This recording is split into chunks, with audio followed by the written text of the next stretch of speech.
The tracks obviously want you to vote no and keep them open, but one owner told me he knows that's a tough sell in this part of the state. So he gave ABC 40 a look behind the scenes to show you what's really at stake. They're runners by nature, athletes by nurture. In this game of chance and gamble, greyhounds who win lose. Where are we going? So says Kathy Boudreau, proud pet parent of retired racer Jamie. Their life at the track is certainly impersonal and, very often cruel. That's why she's joined the committee to protect dogs, which compiled this video at 2 Massachusetts tracks. It shows greyhounds colliding, violently tumbling, even smashing into walls. In 2002, the state required tracks begin reporting injuries. Since then, 800 dogs have been hurt, suffering fractured bones, dislocations, even sudden death. 37 were euthanized. Some of those injuries are only toenails, scratches, and even little blisters. Managers at Reynolds Park wanted us to see how the dogs are cared for, allowed us access to them after a race. Each had the sand washed from their eyes, picked out of their toes. Trainers handed out treats. We were not allowed to accompany the dogs to their kennels, an area where opponents claim mistreatment takes place. And these dogs spend at least 20 hours a day in really small cages. They don't have much space to move or turn around, and they're just let out a handful of times a day. The State Racing Commission requires tracks provide greyhounds with a crate at least this big. Reynolds Park says theirs are bigger, and the dogs get out more than 4 hours a day. Wonderland Park did not return our calls. That track is located in Revere and struggling financially. Wonderland owes back taxes to the city of roughly just under $800,000, and we're taking tax title foreclosure proceedings against them in order to collect our money. Still, Revere's mayor wants the track to stay open because it offers employment. Reynolds claims its 600 full and part-time workers are like family. We have a lot of people that depend on a week's pay here. They have health benefits, they have a pension plan. But the owner admits business has declined 75% in recent years, even though Reynolds remains one of the premier tracks in the country. The dogs who don't succeed here go on to run at other, less competitive tracks. A few end their careers and become part of the park's adoption program. Good boy. Jamie is one of those dogs. 5 years old, he's just recently learned to use stairs. He's got a buddy, Bailey, and on this day, we found him digging his first hole, begging for a belly rub. He is just such a love.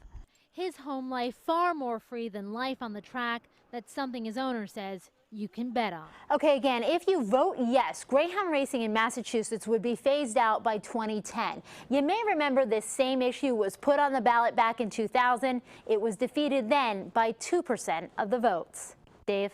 Well, tonight, ABC 40 investigative reporter Kathy Reynolds exposes what an overburdened justice system missed. From every angle, it looked like the end. Worst drunk driving case that we had ever seen. The end of 3 lives. The end of so many more dreams. But for everything that came to a crashing halt that May 4th, 1999, you hate to even call it an accident. The one thing most felt should have stopped. The drinking didn't happen by accident. Just kept going.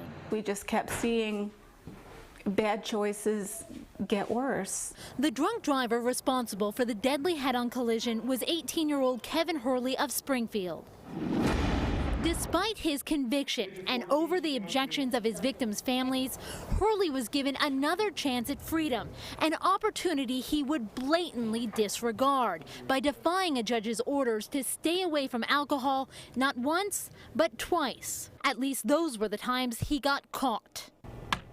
ABC 40 and Fox 6 did a simple search of Hurley's Facebook page and found dozens and dozens of photos of Hurley holding beer, captions about him being wasted, and several of the pictures are dated, taken after Hurley convinced a parole board he'd learned his lesson.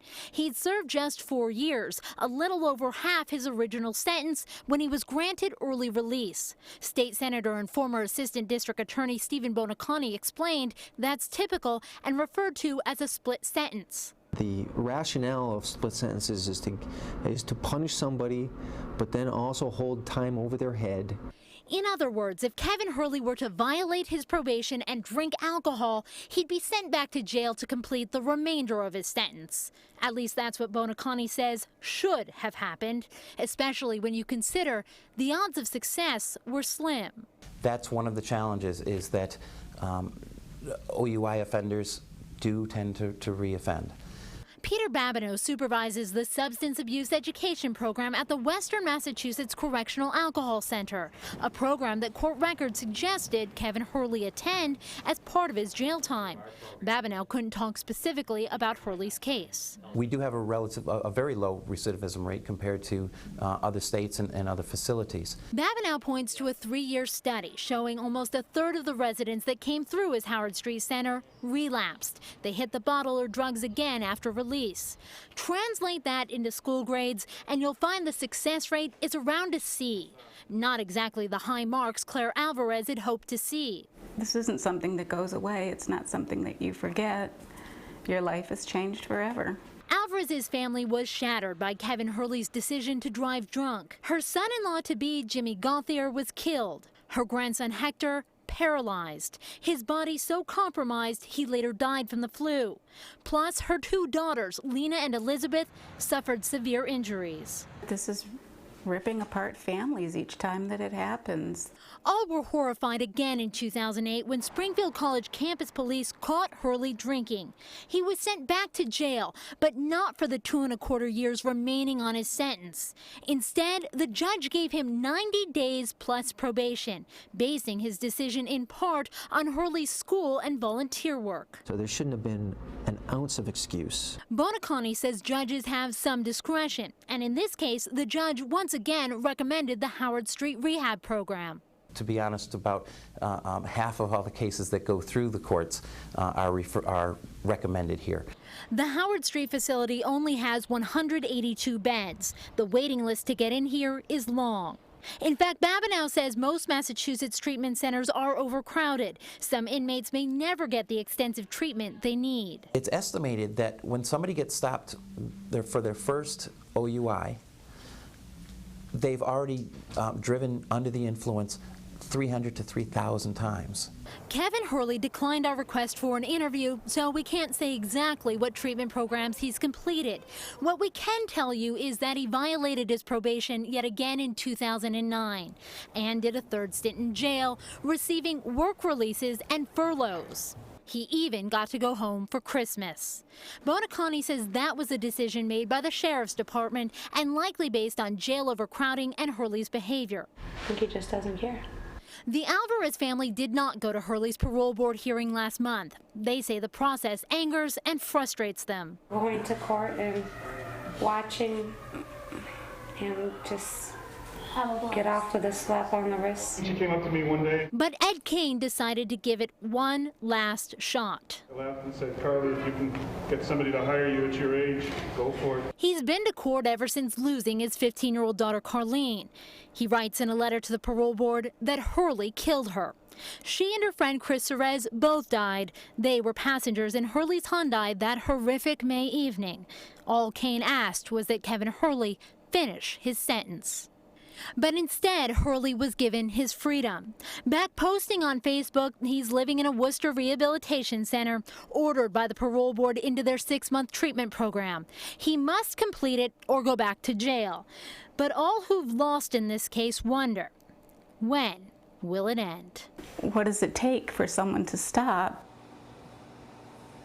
And there's been an update to this story since it first aired last night. Right after it was broadcast, Kevin Hurley's Facebook page was taken down.